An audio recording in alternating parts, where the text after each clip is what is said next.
భోగి, సంక్రాంతి, కనుమ అని 3 పండగలు వస్తాయి.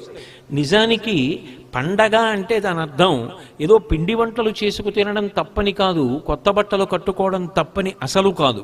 కానీ దాని యొక్క యథార్థమైన విశేషాన్ని తెలుసుకుంటే అబ్బా, ఇంత పవిత్ర హృదయంతో వీటిని పెట్టారా అనిపిస్తుంది.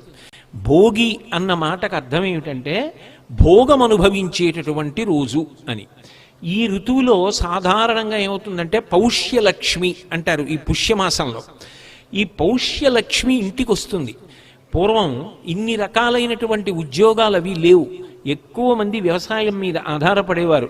ఆరుగాలం కష్టపడినటువంటి వ్యవసాయదారుడు పంట కోసి ఇంటికి తెచ్చుకున్న తర్వాత ఎంత సంతోషాన్ని పొందుతాడో, ఆ గాదెల నిండా ధాన్యాన్ని చూసుకుని పరమ సంతోషపడితే ఆ ధాన్యం సమస్త ప్రాణికోటి తిని కడుపు నిండితే